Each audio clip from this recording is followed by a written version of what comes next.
लोग दावा कर रहे हैं कि इस सृष्टि को बनाने में ईश्वर अल्लाह का हाथ है, गॉड का हाथ है। वो लोग इस वीडियो को जरूर देखें। और जो लोग मन में भ्रम पाले हुए हैं, जैसा कि धार्मिक ठेकेदारों ने उनके मन में एक दिमाग में भर दिया है कि इस सृष्टि को ईश्वर अल्लाह गॉड ने बनाया है, वो लोग हमारी वीडियो को जरूर देखें। वो जमीन आज से करोड़ों साल पहले 8,500 डिग्री के तापमान से उबल रही थी, या जिस जगह पर आप बैठे हैं वो जगह लाखों सालों तक बर्फ से ढकी हुई थी। ये दोनों बातें सच हैं। इस 15 मिनट की वीडियो के अंदर आप पृथ्वी के 450 करोड़ साल के सफर को देखने वाले हैं। जिस जगह आज हमारा सौरमंडल है, वहाँ विभिन्न प्रकार की गैस और धूल के बादल हुआ करते थे। वैज्ञानिकों के मुताबिक इन धूल के बादलों से दूर एक तारा हुआ करता था। वक्त के साथ साथ उस तारे की ऊर्जा कम होने लगी, जिसके कारण उसके अंदर एक विशाल विस्फोट हुआ। विस्फोट की वजह से अंतरिक्ष की ये धूल एक दूसरे से दबने लगी। इस दौरान बादलों में स्थित धूल के कण दबाव और गर्मी के कारण बड़े उल्कापिंड और पत्थरों में परिवर्तित हो चुके थे, और इसी दबाव की वजह से इन बादलों में स्थित रेडियो एक्टिव पदार्थ ने ग्रेविटी का निर्माण किया। इस ग्रेविटी के कारण बीच में हाइड्रोजन और हीलियम इकट्ठा होने लगे। बीच के इस भयंकर दबाव के कारण एक विशाल विस्फोट हुआ, और इसी विस्फोट के कारण हमारे सूरज का जन्म हुआ। अंतरिक्ष में फैले एस्ट्रॉयड यानी क्षुद्र ग्रहों में भारी वजन की वजह से सूरज के करीब आकर सूरज की परिक्रमा करने लगे। धीरे धीरे इन्हीं एस्ट्रॉयड में भारी टकराव हुआ, जिसके फलस्वरूप मरकरी, विनस, अर्थ और मार्स जैसे ग्रहों का निर्माण हुआ। वैज्ञानिकों के मुताबिक उस वक्त पृथ्वी और मार्स यानी मंगल ग्रह के बीच थिया नामक ग्रह सूरज की परिक्रमा किया करता था। पृथ्वी पर ग्रेविटी होने की वजह से सूरज की परिक्रमा करने वाले एस्ट्रॉयड अब पृथ्वी की परिक्रमा करने लगे, और धीरे धीरे करोड़ों सालों तक ये पृथ्वी पर गिरते रहे। और ऐसी घटना हमारे पड़ोसी ग्रह थिया पर भी हो रही थी, जिसके कारण थिया पृथ्वी के और करीब आने लगा और आकर पृथ्वी से टकराया। इस भयंकर टकराव की वजह से पृथ्वी के हिस्से कणों के रूप में अंतरिक्ष में फैल गए और एक रिंग्स की तरह पृथ्वी की परिक्रमा करने लगे। इन्हीं परिक्रमा करते हुए कणों में टकराव होने लगा, जिसके कारण हमारे चांद का निर्माण हुआ। उस वक्त पृथ्वी पर सिर्फ एक ही समुद्र हुआ करता था, और वो था 1900 डिग्री सेल्सियस की तापमान पर उबलते हुए लावे का। उबल रही थी वो सारी चीजें जिसे आज आप अलग अलग नाम से जानते हैं। वक्त के साथ साथ पृथ्वी धीरे धीरे ठंडी हो रही थी, जिसके कारण पृथ्वी के भारी तत्व जैसे धातु और रेडियो एक्टिव पदार्थ पृथ्वी के केंद्र में जाकर इकट्ठा हो गए, और हल्के पदार्थ पृथ्वी की सतह पर आ गए। लाखों सालों तक पृथ्वी पर उल्कापिंडों की बरसात हुई, और इन गिरते हुए उल्कापिंडों में जमा था नमक, मिनरल्स और पानी। करोड़ों सालों तक इन उल्कापिंडों की बरसात होती रही, और धीरे धीरे पृथ्वी की ऊपरी सतह पानी से ढकने लगी। वैज्ञानिकों के मुताबिक यही वो वक्त था जब दूर गहरे पानी के अंदर निकलते ज्वालामुखियों से पहली बार सूक्ष्म जीवों का निर्माण हुआ। लाखों सालों बाद एक वक्त ऐसा आया जब पृथ्वी की पूरी सतह पानी से ढक चुकी थी। हमारी पृथ्वी के सबसे अंदर का कोर रेडियो एक्टिव पदार्थ से बने होने की वजह से हरदम गर्म होता रहता है, लेकिन जब भी पृथ्वी की ऊपरी जमीन ठंडी हो जाती है, तब पृथ्वी के अंदर की गर्मी बाहर नहीं निकल पाती, जिसके कारण ज्वालामुखियों का निर्माण होता है। और उस वक्त कुछ ऐसा ही हुआ। पानी से ढकी हुई पृथ्वी पर हजारों की तादाद में ज्वालामुखी निकलने लगे, और आने वाले लाखों सालों तक इन ज्वालामुखियों का निकलना जारी रहा, जिससे पानी के ऊपर जमीन का निर्माण हो रहा था। इस वक्त भी पृथ्वी पर वातावरण न होने की वजह से अंतरिक्ष से उल्कापिंडों की बरसात हो रही थी। आज से लगभग 300 करोड़ साल पहले पृथ्वी पर ऐसा वक्त आया जब पृथ्वी का वातावरण लगभग स्थिर होने लगा था। ज्वालामुखी निकलने धीरे हो गए थे, और पृथ्वी का एक दिन 12 घंटे का हुआ करता था। साल बीतते गए, और धीरे धीरे ये सूक्ष्म जीव विकसित होते गए और समूह में रहने लगे। आज से लगभग 250 करोड़ साल पहले पहली बार पृथ्वी पर ऐसे जीवों का निर्माण हुआ जो जीने के लिए ये पानी के अंदर के मिनरल्स यानी खनिज पदार्थ और धूप का इस्तेमाल करते थे, और मल त्याग के रूप में ऑक्सीजन बाहर निकालते थे। इस वक्त तक पृथ्वी पर ज्यादातर ज्वालामुखी निकलने बंद हो चुके थे, और इन माइक्रोबैक्टीरिया की वजह से वातावरण में ऑक्सीजन की मात्रा बढ़ रही थी। वातावरण में ऑक्सीजन बढ़ने की वजह से पृथ्वी का वायुमंडल बनना शुरू हुआ और आने वाले हजारों सालों तक वातावरण में ऑक्सीजन की मात्रा बढ़ती रही, जिसकी वजह से पृथ्वी के ज्यादातर हिस्सों में ये सूक्ष्म जीव फैल गए।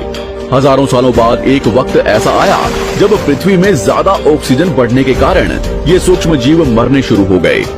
उस वक्त तक पृथ्वी का वातावरण ठंडा होने के साथ साथ ऑक्सीजन से भी भर चुका था, जिसके कारण जमीन और वातावरण में स्थित आयरन यानी लोहे के मिनरल्स पानी में स्थित ऑक्सीजन से रिएक्ट होने लगे और एक वक्त ऐसा आया जब पृथ्वी की जमीन आज के मार्स के जैसे लाल हो चुकी थी।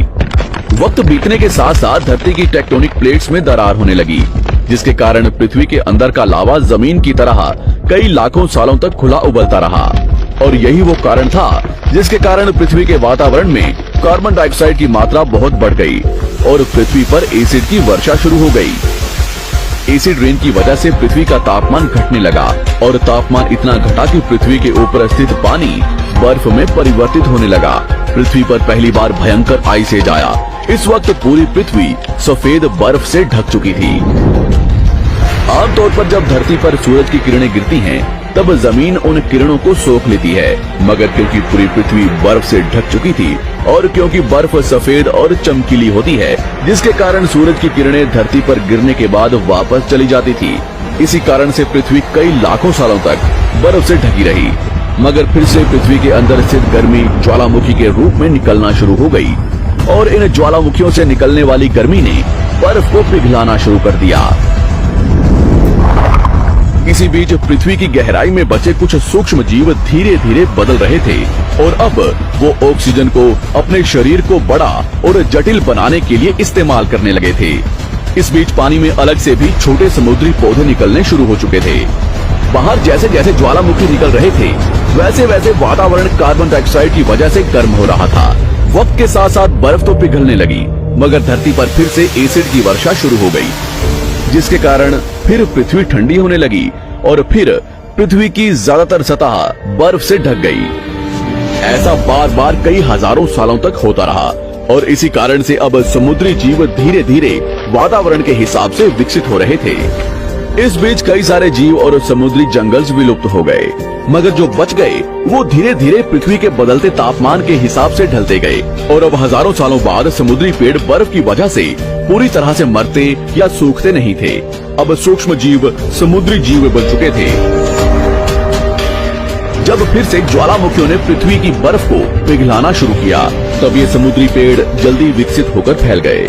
धीरे धीरे वातावरण में ऑक्सीजन की मात्रा बढ़ने लगी और पृथ्वी पर होने वाली एसिड की वर्षा कम होने लगी। वातावरण में ऑक्सीजन आने की वजह से पृथ्वी की ओजोन लेयर्स मोटी होने लगी और आज से लगभग 47 करोड़ साल पहले पृथ्वी की ऊपरी सतह पर पहली बार मोसोस नामक प्लांट उगना शुरू हुआ। वक्त के साथ साथ जमीन पर अलग अलग प्रकार के पौधे और पेड़ उगना शुरू हुए। एक वक्त ऐसा आया जब जमीन के पेड़ों की लंबाई लगभग 80 से 100 फीट जितनी या आज के 5 से 6 मंजिला बिल्डिंग जितनी ऊंची हो चुकी थी।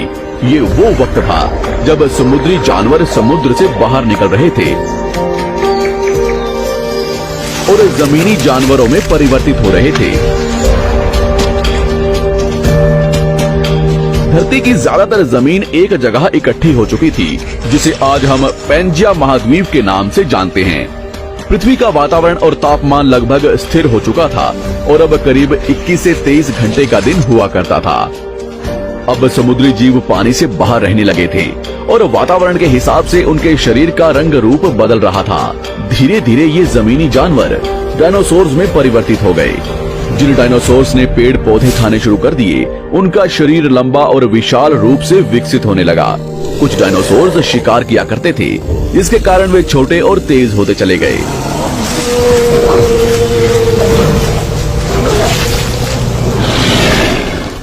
पृथ्वी की ऊपरी जमीन एक जगह इकट्ठी होने के कारण ज्यादातर जमीन रेगिस्तान और बंजर हो चुकी थी। ज्यादातर जंगल समुद्र के करीब हुआ करते थे, जिसमें डायनासोर्स रहा करते थे। आज से लगभग 20 करोड़ साल पहले पैंजिया महाद्वीप टूटना शुरू हो गया।